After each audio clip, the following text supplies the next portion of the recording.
Dan orang-orang yang menahan Yesus mengolok-olok dia dan memukulinya. Mereka menutup mukanya dan bertanya, "Cobalah, katakan, siapa yang memukul engkau?" Dan banyak lagi hujat yang diucapkan mereka kepadanya.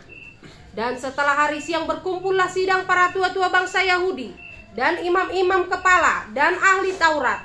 Lalu mereka menghadapkan dia ke mahkamah agama mereka. Katanya, "Jikalau engkau adalah Mesias, katakanlah kepada kami." Jawab Yesus, "Sekalipun aku mengatakannya kepada kamu, namun kamu tidak akan percaya. Dan sekalipun aku bertanya kepada kamu, namun kamu tidak akan menjawab. Mulai sekarang, Anak Manusia sudah duduk di sebelah kanan Allah yang Maha Kuasa." Kata mereka semua, "Kalau begitu, engkau ini anak Allah." Jawab Yesus, "Kamu sendiri mengatakan bahwa akulah anak Allah." Lalu kata mereka, "Untuk apa kita perlu kesaksian lagi? Kita ini telah mendengarnya dari mulutnya sendiri." Lalu bangkitlah seluruh sidang itu dan Yesus dibawa menghadap Pilatus. Di situ mereka mulai menuduh dia. Katanya, "Telah kedapatan oleh kami bahwa orang ini menyesatkan bangsa kami dan melarang membayar pajak kepada Kaisar. Dan tentang dirinya ia mengatakan bahwa ia adalah Kristus, yaitu Raja." Pilatus bertanya kepadanya, "Engkaukah raja orang Yahudi?" Jawab Yesus, "Engkau sendiri mengatakannya." Kata Pilatus kepada imam-imam,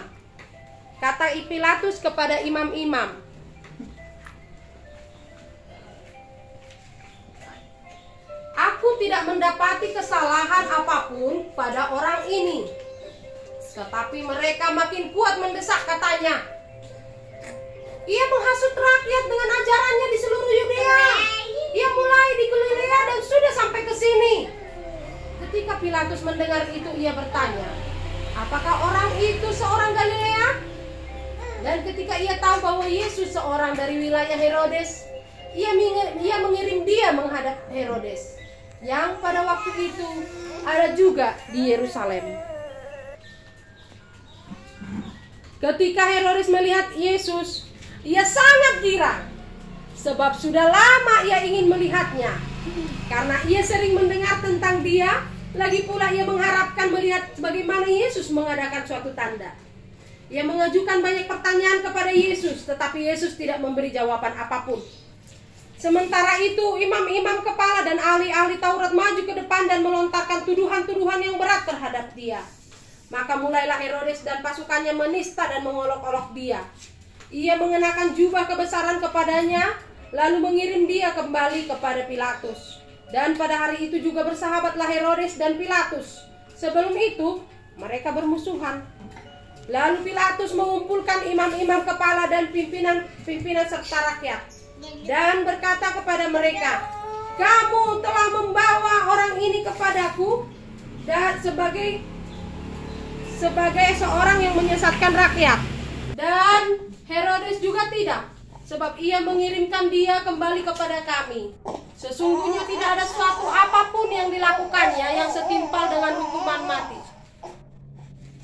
Jadi aku menghajar dia lalu melepaskan dia, sebab ia wajib melepaskan seorang bagi mereka pada hari raya itu. Tetapi mereka berteriak bersama-sama, "Enyahkan dia! Lepaskan Barabas bagi kami! Barabas ini masukkan ke dalam penjara berhubung dengan suatu pemberontakan yang telah terjadi di dalam kota dan karena pembunuhan." Sekali lagi Pilatus berbicara dengan suara keras kepada mereka, karena ia ingin melepaskan Yesus. Tetapi mereka berteriak membalasnya, katanya, "Salibkanlah dia! Salibkanlah dia!" Kata Pilatus untuk ketiga kalinya kepada mereka, "Kejahatan apa yang sebenarnya telah dilakukan orang ini? Tidak ada suatu kesalahan pun yang kudapati padanya yang setimpal dengan hukuman mati. Jadi aku akan menghajar dia lalu melepaskannya." Tetapi yang dengan berteriak mereka mendesak dan menuntut supaya ia disalibkan, dan akhirnya mereka menang dengan teriak mereka. Lalu Pilatus memutuskan supaya tuntutan mereka dikabulkan, dan ia melepaskan orang yang dimasukkan ke dalam penjara karena pemberontakan dan pembunuhan itu sesuai dengan tuntutan mereka. Tetapi Yesus diserahkan kepada mereka untuk diperlakukan semau-maunya. Ketika mereka membawa Yesus, mereka menahan seorang yang bernama Simon dan Kirene yang baru datang dari luar kota, lalu diletakkan salib itu di atas bahunya supaya dipikulnya sambil mengikuti Yesus. Yesus berkata, "Ya Bapa, ampunilah mereka, sebab mereka tidak tahu apa yang mereka perbuat."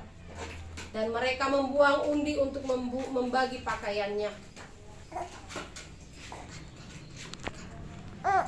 Seorang dari penjahat yang digantung itu menghujat dia, katanya, "Bukankah engkau adalah Kristus? Selamatkanlah dirimu dan kami." Tetapi seorang menegur dia, katanya, "Tidakkah engkau takut juga tidak kepada Allah, sebab engkau menerima hukuman yang sama? Kita memang selayaknya dihukum, sebab kita menerima balasan yang setimpal dengan perbuatan kita. Tetapi orang ini tidak berbuat salah yang salah."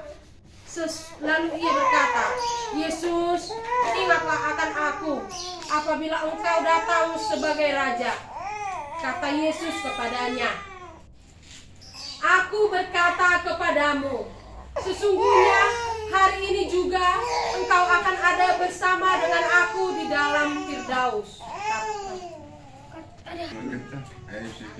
Lalu Yesus berseru dengan nyaring, "Ya Bapa, ke dalam tanganmu kuserahkan nyawaku." Dan sesudah berkata demikian, ia menyerahkan nyawanya.